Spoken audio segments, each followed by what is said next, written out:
And today we're looking at that tender yes within the realm of choice. And choice is an amazing thing. It's the seminal power in our lives because our choices create the lives that we're living right now and the lives that we have been living. Choice. Choice is at the center of the evolutionary process. Choice is the engine that runs the evolutionary process, says Gary Zukav in his Seat of the Soul. So since it's that important, you and I need to really get our minds wrapped around it, that's for sure, and pay more attention to the choices that we make in our lives.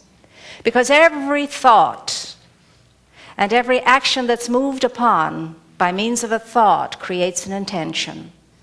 And that intention brings about consequences, and they're either good or they're not so good. So we have to be careful, very careful. An emerging soul, a blossoming soul, a student of truth most particularly, ought to truly be paying attention to intentions that we form and the consequences that they bring about, to the choices that we make and what follows, because therein lies our only challenge. If we make responsible, conscious choices, our lives tend to flow beautifully, and there doesn't seem to be much of a hassle handling things that crop up, and they will crop up. We know how to go about them. So today and this week, you and I are going to be focused on how it is we think, how it is we feel, and as a result of that, the kinds of choices we make and the intentions that we set. Because you see, all thought is energy. It's not new to you, you've known this. So the thoughts that I entertain and the feelings that I entertain are creating energy all of the time. That energy has consequences to it. It has a dynamic to it that brings about consequences. Now, some people would call it karmic consequences. We just call it cause and effect, the effects of what we have caused in our way of thinking and in our way of feeling. But make no mistake about it, it's very real, the energy of karmic or cause and effect consequences. And so you and I have been given the opportunity to see that, to look at that, to take hold of that, and to see what we can do with it. The whole idea is to make conscious, responsible choices. And I love the word responsibility because it comes from understanding that we choose out of love. That's how we make a responsible decision. We choose from love when we make a responsible position. But there's no way you and I are going to make good, conscious, responsible choices if we don't know who we are. All aspects of ourselves. If we're not aware of all of the aspects of ourselves, all of our tendencies, the way we tend to be, the way we tend to go, the way we tend to think, the way we tend to respond or react, as the case may be, we've got to know ourselves well enough. I mean, it's some of the very first words that were ever written over any temple were the words, man, know thyself. You know, to thine own self be true. That's where it begins. What do I have to know about myself in practical terms to live peacefully and say tender yeses in my life as I move through my sojourn on this worldly plane as a spiritual being? I have to know there are two very amazing aspects to my beingness. One is called soul and the other is personality or ego. And both of them do not live, move, and have their being in the same consciousness at all. The soul is on the interior side of life. It's the inward essence of me and the absolute essential essence of me. The truth of me is the real me, and that's my soul on the interior side of life, on the invisible side of life, where the greatest creativity occurs. My personality, on the other hand, my ego, hangs out in the outer world. It's a 5-sense kid. It likes what's going on out there. It likes to dabble in what's going on out there. It likes to get itself messed up out there. And it likes to get itself into the game it can play in a way that it can move wonderfully well and successfully well through the outer world. So I have a soul and a personality aspect to me. And I have to pay attention very carefully to both. And sometimes when we're in psychic confusion and when we're dichotomized and we're all over the place, it's because there is no alignment between my soul and my personality. There's no alignment. My soul is the one way it always is, knowing the truth of me and the essence of me, but my personality is in and out of that all of the time. It's all over the, sometimes it knows that, it has a soulfulness to it, and it can be led from that soulfulness, but other times it completely forgets all about the soul and it's out there doing its own radical thing. That's not always good and good for me or anybody else besides. So I have to get a sense of that. So what does that really look like, in a day-to-day life and living? Well, when the personality is up front and personal, the personality, this is what's going on in the personality. Okay, I really have to get on now. I mean, I'm reaching time now, and I should really have that success that I really wanted, because I really want to have, more money, and I want that bigger house that I have my eye on, and I want to be able to take those great vacations that I have on my world chart, my picture chart, my dream chart, whatever chart it is, and it's time for me to be able to do this. So I gotta get cracking here and amass all that stuff that I need in order to be able to do that. And at the same time, the soul is going, yes, beloved, but you're also very, very concerned about the needy and the poor and the downtrodden and the marginalized people in society, and you've always wanted to be able to make a difference there. I know that. And so you have the clash of the titans. You have this going on. This is what's going on. Or the personality is saying, yeah, I'd love to be able to be supporting. I'd like to be that nice, kind, supporting neighbor, and I'd like to be that kind of, person that makes a difference wherever I am. That's the soul saying to her, I want to be that person, and I know I can, and someday I'm going to be that person. And the personality says, yeah, but you also want to get your own needs met, don't you? Yeah, well, there is that, and then sometimes we put our own needs first and so forth, etc. It looks like that. And then there's the situation whereby I'm, in a clash with a friend or a family member and so on. A disagreement arises and it gets heated and we engage at that level and nothing much good comes out of it. Indeed, it worsens the situation. And the soul is saying to me at the same time, oh, for heaven's sakes, don't you know that between friends and loved ones, things crop up. These are aspects of your being that arise. They come to the surface so that you can both fix them and heal them. It's not the end of the world. It's not going to separate you. It's not going to destroy your relationship. It's just aspects of both of you coming up to be healed and fixed. That's all it is. And so you have this dichotomy that takes place in the personality, and it doesn't jive or gel or bode well with the soul. So there's a certain amount of agitation and frustration and so on around it. Now, if we are making responsible decisions and conscious decisions and mindful decisions, you and I will be okay with all that stuff, because let me tell you, that happens in every person on the planet, the Dalai Lama included, etc. Because as long as we're wearing a human body and have a personality, there will be challenges to make sure that the soul is that with which we are giving our full focus and attention to, and not the ego or the personality. So we have to be okay at looking at the shadow side of ourselves and the light side of ourselves. They're contrasting, but they're also that which helps us to understand ourselves more fully so that we can make conscious choices.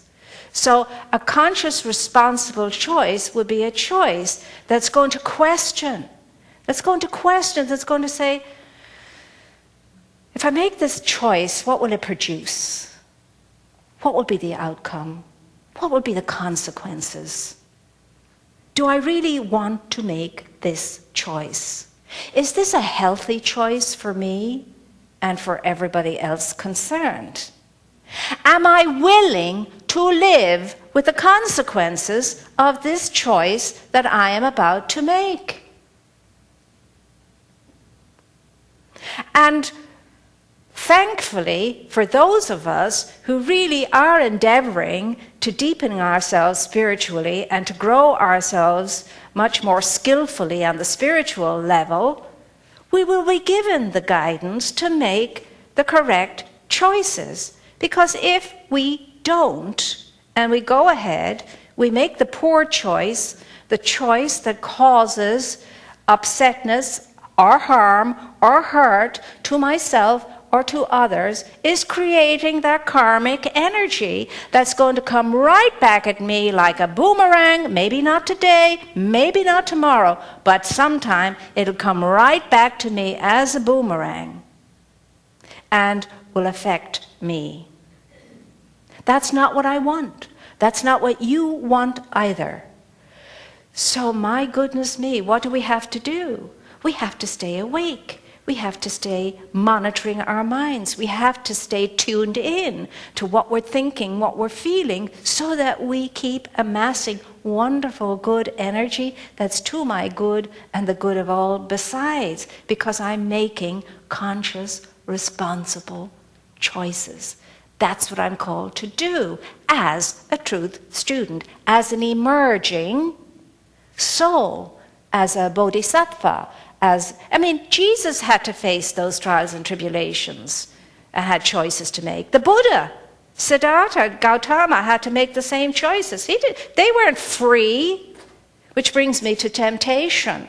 Oh, temptation, that horrible, terrible thing. Lead us not into temptation, prevent us from temptation, and so on and so forth. Well, I heard a very refreshing definition of temptation this week as I went through Gary Sukov's chapter on choice. And he says, temptation is a wonderful thing. It is a compassionate way of the universe showing you the pitfall ahead that you could fall into. It kind of lights up for you a karmic path that you could take and the consequences of that. So it's saying to you, don't bring it into realization. Step back from it. Don't go there. Snap out of it. And so he sees temptation as an angel of mercy, helping us out here, showing us what could happen if we went down that path. So yes, yield not to temptation and the consequences that brings to us. In the beginning, in the middle, in the end, it's all about power. Who's in power? What's in power? And all of us have a power issue, a control issue. We either think we lack power, we want to gain power, we want to wield power, whatever that is. But the only one power that's important to you and to me is the power of the soul. And the power of the soul is beauty and grace and meekness and mildness and goodness and compassion and wisdom and understanding and mindfulness. The soul is always mindful. And so when you go into mindfulness, you're in your soul's energy when you're in mindfulness. So you and I, if we want to have the flourishing, thriving life that is there for us and we are supposed to have. Imagine your auric field, that beautiful energy that surrounds you. Everyone has a personal auric field. And it's very vast. It's very vast. When the more open and receptive we are, it gets huger and huger. Now, the more contracted we are, it narrows and narrows and narrows. But within that auric field is all the good that you could imagine. And that good has its name on it, and its name is you. It's like beautiful bubbles of good floating around in your auric field. But you have to reach in and take what's there for you that you're supposed to have. You're not going to be able to do that without mindfulness. It's with you already, is what I'm telling you. The good that you're desiring is with you already. You and I just have to flesh it out. That's all. It's in appearance, on the inside of life. It's very palpable, very visceral on the inside of life. For those who have eyes to see, the inner eye, you know. And for that to happen, you and I have to give ourselves a chance, an opportunity to meet ourselves so that we can know ourselves, so that we can sort ourselves out and bring all of our aspects into alignment with the truth, with the wholeness of ourselves, with the completeness of ourselves. And that's all we have to do to realize good. We don't have to ask for this and ask for that and ask for the other. We don't. It's already there. It's given to us. It's with us. We just have to align ourselves in sweet, gentle yes and surrender to Spirit's completeness and wholeness and fullness within us. That's all. And then everything shows up. Everything just shows up. Because I'm knowing myself as wholeness. I'm knowing myself as fullness. I'm knowing myself as completeness. I'm not seeing myself lacking anything. I'm seeing myself the way my Creator sees me, whole, perfect, and complete. And I'm thinking that way, and I'm feeling that way, and I'm behaving myself that way. And because I am, it has to be. Because I've seen the end result that I want to accomplish. I've seen the end that I want to achieve. I see it clearly what I want to achieve, and as Emerson says, therefore, consequently, the means by which I'm going to achieve it must appear. Must. It's the law. So choices, my dear ones. It's all about choices. And again, the personality is going to run us all a merry chase. The personality is going to be there when something happens that seems like a bone of contention. The personality will be saying, yeah, go for the juggler, go for the juggler. Let her have it, let him have it. Go for the juggler, they deserve it, they should know. And the soul is saying, really? Really? This does not move you. This does not move you. Personality world, the world of the exterior world, is a world of competition. And it's a world of weights and measures. And we're always measuring and weighing ourselves against others. It's a world of competition. But the soul, without competition, knows there's only one. There's only one self. I can honor that one. I can respect that one. I can love that one. Because there is only the one. Whether it's me or another or a thing or a place. Oh yes, that personality will be there all the time. To throw us into doubt, to throw us into fear, to throw us off track. Look, see what happened over there. See, it happened over there. And it happened to her, and it happened to him. It's going to happen with you too. See? What makes you any difference? What makes you think you can come through all of that? Nah, nah, nah, nah. And the soul says, it's an illusion. It's all an illusion.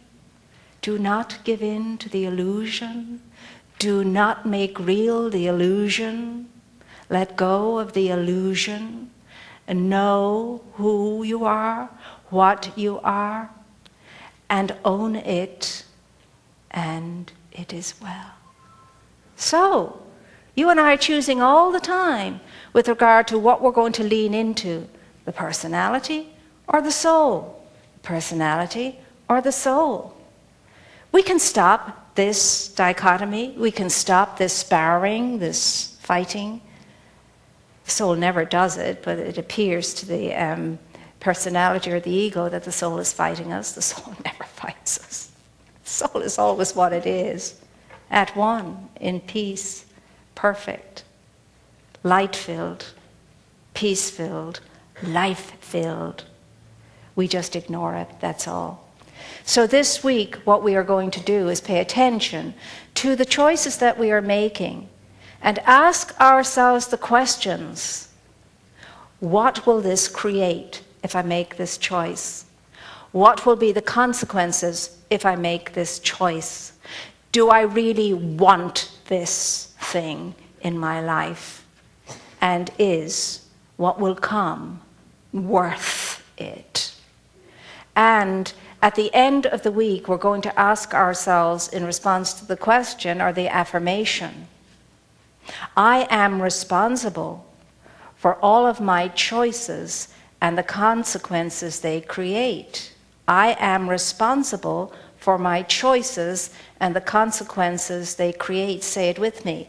I am responsible for my choices and the consequences they create. Again, I am responsible for my choices and the consequences, and like you mean it. I am responsible for my choices and the consequences they create. At the end of the week, I'm going to ask you to ask yourself what you discovered as a result of adhering to that affirmation, reminding yourself of that, and being very careful then about the way you choose to proceed in your week, because you will see changes. I made one simple choice once upon a time, and that choice was to take a year sabbatical, just a year sabbatical, and come here and teach for a year. And as a result of that choice, my whole life turned upside down and inside out and drastically changed.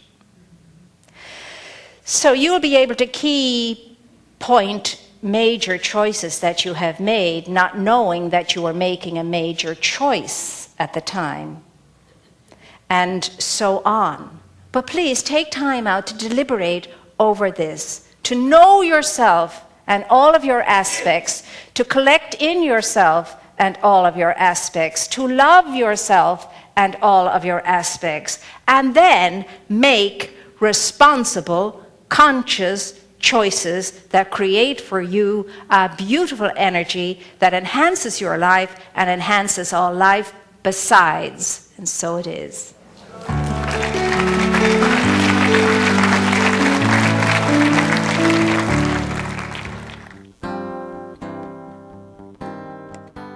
We invite you to experience Dr. Moira in person on Sundays.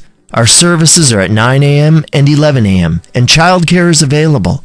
Please join us.